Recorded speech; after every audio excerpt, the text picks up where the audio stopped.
तो हमने last video में आपको आई होप समझ में आ गया होगा, कोई दिक्कत नहीं। अब लास्ट क्वेश्चन जो करके आया है वही आगे समझ पाएगा सवाल को।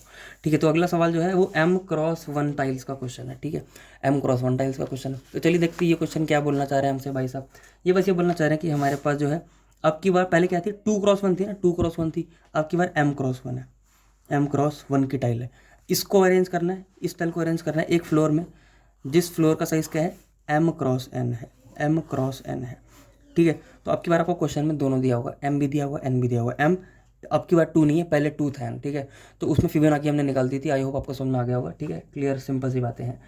तो अब की बार आपको क्या करना है, नंबर ऑफ वेज, फिर से वही बताना है, नंबर ऑफ वेज या काउंट करना है वेज की भाई आप इन टाइल को इस फ्लोर में कितने तरीके से अरेंज कर सकते हैं। ठीक है, तो भाई मैं इसको ना, मैं डायरेक्टली एग्जाम्पल से ना लेके मैं इसको ना डायरेक्टली अप्रोच से बताने की कोशिश करता हूँ। तो मान लो ये आपके पास क्या है, ये आपके पास जो है एम की और एन की टाइल आपको दे रखी है। टाइल नहीं है ये, सॉरी, आपके पास क्या है, फ्लोर है ये। और टाइल तो आपकी है, ये M x 1 की है। तो आप क्या कर सकते हो, या तो इसको खड़ा कर सकते हो या लेटा सकते हो, यही तो कर सकते हो। तो मैं एक काम करता हूँ, मैं इसको ड्रॉ करते हैं एक बार। ये रही एम, ये रही एन। एक काम करें, पहले इसको जो हम खड़ा कर देते हैं, खड़ा कर दिया तो एम को एम में तो खड़ा ही कर सकते हैं, लो खड़ा कर दिया। जब खड़ा कर दिया तो बाकी बचा क्या, बाकी बचा N-1। ठीक है, एक तरीका ये हो सकता है, या तो ये हो सकता है, या क्या हो सकता है, या हम इसको लेटा ही दें। जब मैं इसको लेटा ही दूंगा, ये लेटा दिया मैंने। ठीक है, इधर क्या बचा, ये M लेंथ की है, ये 1 लेंथ की है ना। तो बचा क्या, ये जो रिमेनिंग पार्ट है ये क्या बचा, ये बचा N-M। अब की बार 1 नहीं है ये, N-M बचा। ठीक है, तो मैं ये बोल सकता हूँ ना कि फंक्शन में अब की बार मैं N और M अगर पास करूँगा तो मेरे को आंसर आना चाहिए। N क्या है मेरी, N मेरी है लेंथ ऑफ फ्लोर, और M क्या है मेरी, M है मेरी लेंथ ऑफ फ्लोर बोल देते हैं इसको, लेंथ ऑफ फ्लोर। और इसको बोलते हैं लेंथ ऑफ टाइल। ठीक है, लेंथ ऑफ टाइल।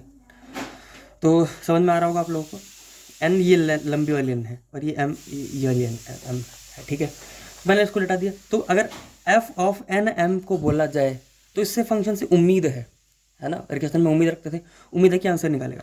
तो मैं बोल सकता हूँ ना भाई, इसका आंसर निकाल दो, जो इसका आंसर होगा वही पूरे का आंसर होगा। लास्ट वीडियो में आपको मैंने समझाया था। तो हम ऐसा कर सकते हैं ना, एफ ऑफ एन, एन क्या है, लेंथ बट मेरी हो चुकी है कम, तो N-1 और एम मेरी विड्थ सेम है। या तो ये निकाल लो, या ये भी हो सकता है कि एफ ऑफ, मेरे को क्या लेना है, बची कुची लेंथ, क्योंकि इसका आंसर निकालना है मेरे को। तो मैं बोल सकता हूँ कि एन पहले लिखना था, हाँ एन। तो N-1, N-M और M, N-M ये मेरी क्या है, ये मेरी लेंथ, ये वाली लेंथ है, ये वाली लेंथ है, ये इसको ब्रेथ बोलते हैं, ठीक है, ब्रेथ बोलते हैं। तो लेंथ और ब्रेथ लिख रहा हूँ, यहाँ पे लेंथ लिखा है, यहाँ पे ब्रेथ लिखा। इसकी लेंथ कितनी होगी, इतनी होगी, ब्रेथ अभी भी इतनी है। इसकी लेंथ कितनी होगी, इतनी, और ब्रेथ कितनी है, ब्रेथ इसकी अभी भी इतनी है। तो उसका आंसर निकालो। क्यों, अरे भाई यहाँ पे मैं खड़ा कर सकता हूँ किसी को। आप खुद सोचो, अगर इसको उठाया मैंने, इसको उठा के यहाँ खड़े करने की कोशिश करी, तो एम साइज़ की है, ये बचा कितना, आप खुद सोचो जरा, बचा कितना। ये बचा M-1। M-1 में क्या, मैं एम लेंथ को खड़ा करूँगा तो पारी हो जाएगा ये, है ना, जो कि पॉसिबल ही नहीं है। तो मैं बोलूँगा कि भाई इसको लेटा दो। बचा कितना, बचा N-1, और हाइट कितनी बची, M बची ना हाइट।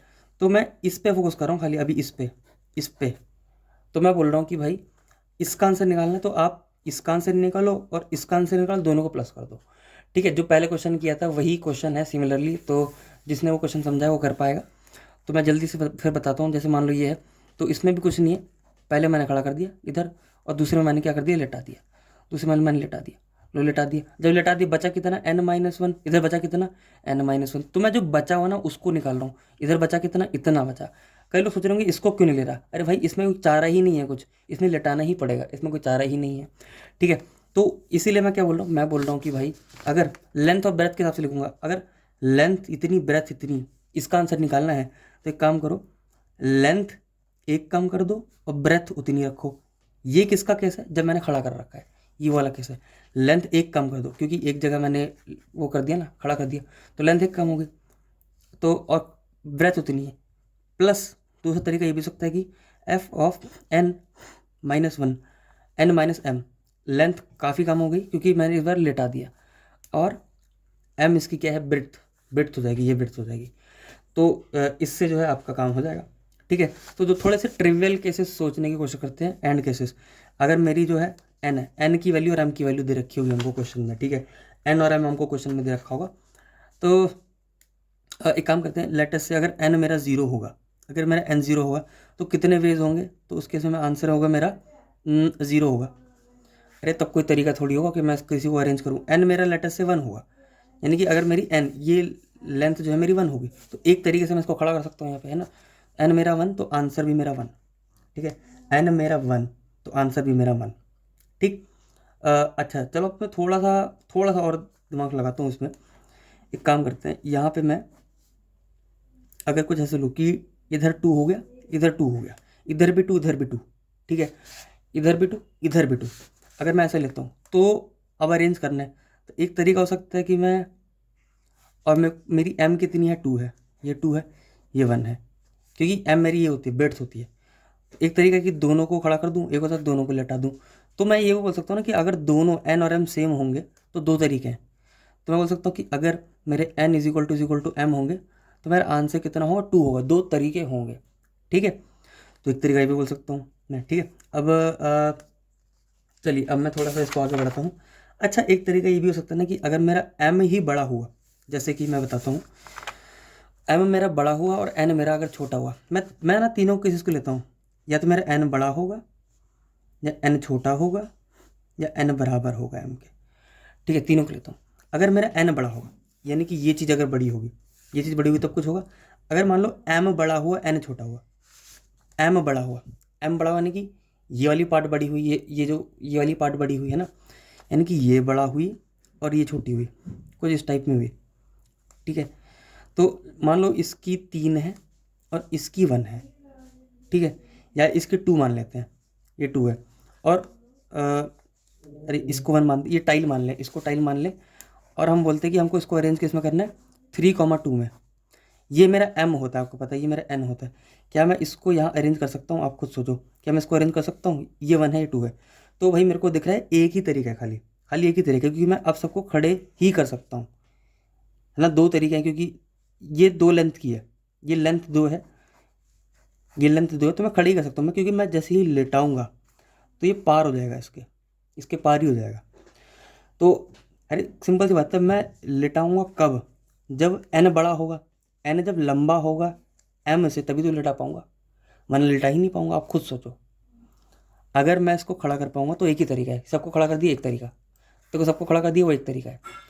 क्या मैं लेटा सकता हूँ, अगर मैं लेटा सकता हूँ, मैं कब लेटा सकता हूँ, जब भाई ये वाला पार्ट जो है वो बड़ा होगा। इस केस में टू है, इस केस में थ्री है, जब मैं थ्री को लेटाऊंगा तो थ्री जो है पार हो जाएगा ना, एक इधर बच जाएगा, तो मैं लेटा सकता है नहीं।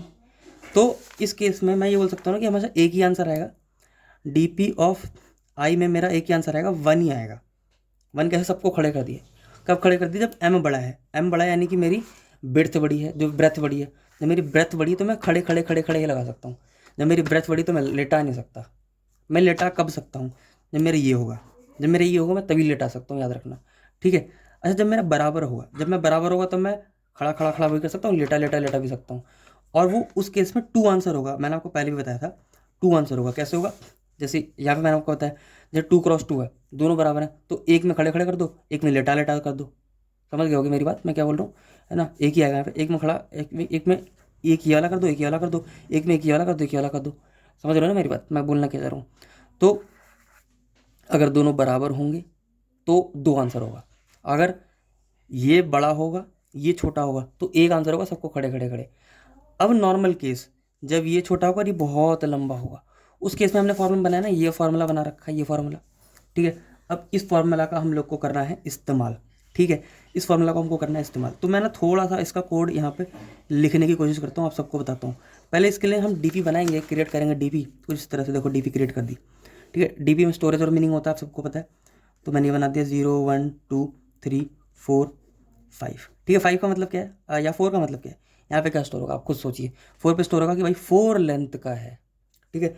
4 लेंथ का क्या है, 4 मेरा एन है, तो मेरे कितने वेज होंगे यहाँ पे। तो डीपी के जीरो में क्या होगा भाई, डीपी के जीरो में तो सिंपली जीरो होगा। डीपी ऑफ वन में जब एक लेंथ का है ना, आप खुद सोचो, जब एक लेंथ का है तब क्या स्टोर होगा, जब ऐसा है तो एक लेंथ का है तो एक लेंथ में एक ही हो सकता है क्योंकि खड़ा कर दिया हमने उसको डायरेक्टली, ठीक है। तो उस टाइप से सब कुछ स्टोर होगा। तो देखो मैं कैसे बनाने की कोशिश कर रहा हूँ। पहले तो मैं भाई डी के 0 में 0 स्टोर कर सकता हूँ।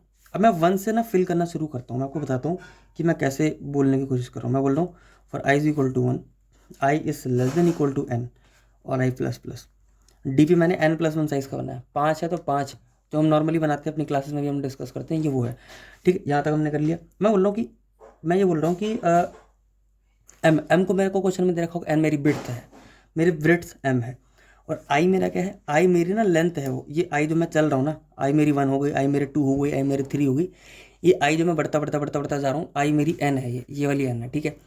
तो ये जो एन दे रखी है हमको क्वेश्चन में, तो मैं बोल रहा हूँ कि अगर मेरी I is less than M, I is less than M ना, ये वाला केस है, लेस देन एम वाला ये वाला केस है। आई में यानी कि आई मेरा एन को मैं कंसिडर कर रहा हूँ ना, अरे आई मेरे आई तो वेरिएबल्स है ना, बढ़ते जा रहे हैं। तो अगर मेरा आई छोटा है एम से, यानी कि मेरी लेंथ जो है, ये लेंथ होती है ना, लेंथ, ये लेंथ ही तो बढ़ रही है, तो मेरी लेंथ छोटी है। मेरी लेंथ अगर छोटी है तो मैं लेटा सकता नहीं, इसका मतलब ये है कि डी के आई में क्या आएगा, डी के आई में 1 आ जाएगा, डी के आई में सीधा 1 आ जाएगा, ठीक है। एल सिर्फ मैं भी कह सकता हूँ कि अगर i is equal to m हो गया, i is equal to m मतलब length is equal to breadth हो गई, आई मतलब लेंथ होगा, ठीक है। दोनों बराबर होगा तो डी ऑफ आई में क्या आ जाएगा, 2 आ जाएगा, ठीक है, 2 आ जाएगा। और एल्स वरना क्या आएगा, हम फार्मूला लगाएंगे डी के आई में क्या आएगा, डी का i-1, ये i-1 प्लस डी का i-m, ये n को आप i कंसिडर करो, ठीक है। n क्योंकि n तो हमारी लेंथ है जो कि बढ़ती जा रही है, तो ये हमारा कोड है। लास्ट में हम लोग क्या रिटर्न करेंगे, डी का n। इस तरह से हम जो है इस क्वेश्चन को डिस्कस करेंगे। तो आई होप आपको समझ में आया।